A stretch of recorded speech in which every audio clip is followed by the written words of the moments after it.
नमस्कार मित्रों, आपका स्वागत है आपके अपने चैनल सुरभि सेवा में। मैं आपका होस्ट सुरेंद्र कुमार शर्मा एक बार फिर से आप सभी लोगों के समक्ष हाजिर हूँ। आज हम बात करेंगे गीता के द्वितीय अध्याय के श्लोक 39 और 40 के बारे में।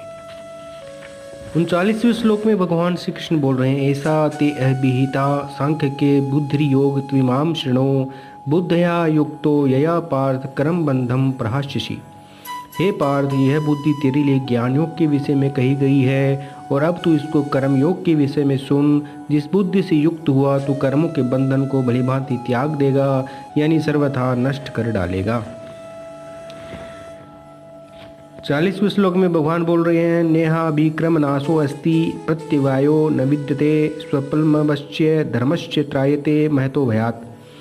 इस कर्मयोग में आरंभ का अर्थात बीज का नाश नहीं है और उल्टा फल रूप दोष भी नहीं है, बल्कि इस कर्म योग रूप धर्म का थोड़ा सा भी साधन जन्म मृत्यु रूप महान भय से रक्षा कर लेता है। अब इसमें 40वें श्लोक में भगवान बोल रहे हैं कि कर्मयोग में आरंभ का नाश नहीं है। इसका क्या अभिप्राय हो सकता है?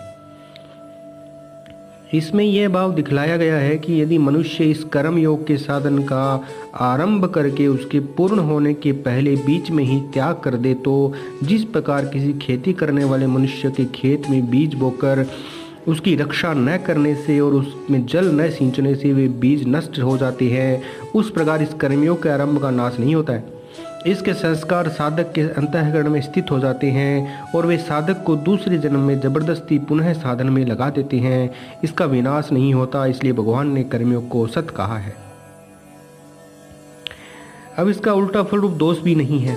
इसका क्या भाव बतलाया भगवान ने? इसमें भगवान कह रहे हैं कि जहाँ कामना युक्त कर्म होता है वहीं अच्छे बुरे फल की संभावनाएं होती हैं। इसमें कामना का सर्वथा अभाव हो जाता है, इसलिए इसमें प्रत्यवाय अर्थात विपरीत फल भी नहीं होता।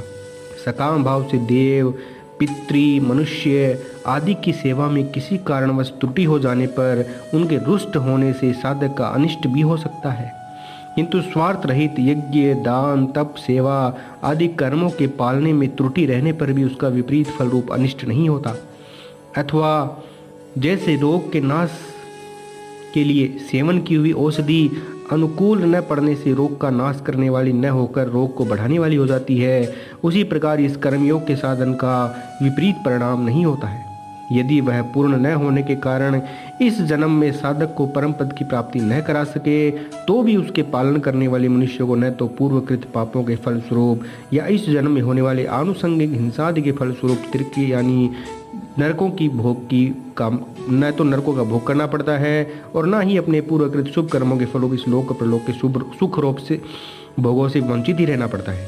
वह पुरुष पुण्यवानों के उत्तम लोकों को प्राप्त होता है और वहाँ बहुत काल तक निवास करके पुनः विशुद्ध श्रीमानों के घर में जन्म ले लेता है और पहले के अभ्यास से पुनः उस साधन में लग जाता है।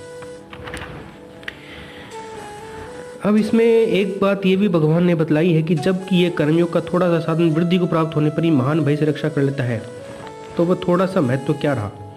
निष्काम भाव का परिणाम संसार से उद्धार करना है, अतः वह अपने परिणाम को सिद्ध किए बिना न तो नष्ट होता है और न उसका कोई दूसरा फल ही हो सकता है। अतः अंत में साधक को पूर्ण निष्काम बनाकर उसका उद्धार कर ही देता है। यही इस कर्मयोग का बहुत बड़ा महत्व है और ये भय से भी रक्षा कर लेता है। इसका क्या अभिप्राय? थोड़ा सा साधन भी रक्षा करने वाला तो है ही, इसमें कोई संदेह नहीं, पर उसमें समय का नियम नहीं है। पता नहीं वह इस जन्म में उद्धार करे या जन्मांतर में, क्योंकि वह थोड़ा सा साधन क्रमशः वृद्धि को प्राप्त होकर पूर्ण होने पर ही उद्धार करेगा। अतएव शीघ्र कल्याण चाहने वाले प्रयत्नशील मनुष्यों को तो तत्परता और उत्साह के साथ पूर्ण रूप में ही समत्व प्राप्त करने की चेष्टा करनी चाहिए। तो मित्रों, आज हमने 39वें और 40वें श्लोक के बारे में पढ़ा। अब हम बात करेंगे क्या करें और क्या ना करें में। आज हम बात कर रहे हैं उपवास की।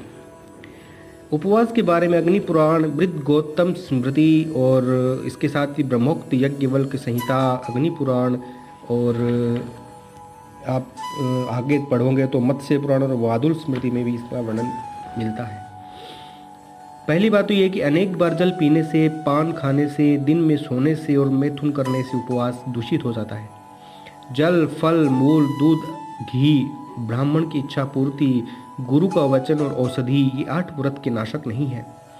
क्षमा, सत्य, दया, दान, शौच, इंद्रिय संयम, देव पूजा, अग्निहोत्र, संतोष तथा चोरी न करना, ये 10 नियम संपूर्ण व्रतों में आवश्यक माने गए हैं। उपवास करने वाले मनुष्य को कांसे का बर्तन, मसूर, चना, कोदो, साग, मधु, पराया अन्न तथा स्त्री संग का त्याग करना चाहिए। उसे फूल, अलंकार, सुंदर वस्त्र, सुगंध, दातुन आदि का भी त्याग कर देना चाहिए। उपवास के दिन शरीर में तेल लगाकर नहाना छोड़ दें, क्योंकि वह कुरूप बनाने वाला अर्थात सौंदर्य का विनाशक होता है। उपवास के दिन लकड़ी की दातुन नहीं करनी चाहिए, अन्यथा नरक की प्राप्ति होती है। तो मित्रों, आप इस चैनल के साथ बने रहिए और ज़्यादा से ज़्यादा इसको लाइक, शेयर और सब्सक्राइब कीजिए, व्यूज़ बढ़ाइए और गौ माता की सेवा के लिए अपना योगदान दीजिए। ये एक महान कार्य है, सभी इसमें भागीदार बनिए। मैं अपनी वाणी को यहीं विराम देता हूँ। जय श्री कृष्णा। राधे राधे।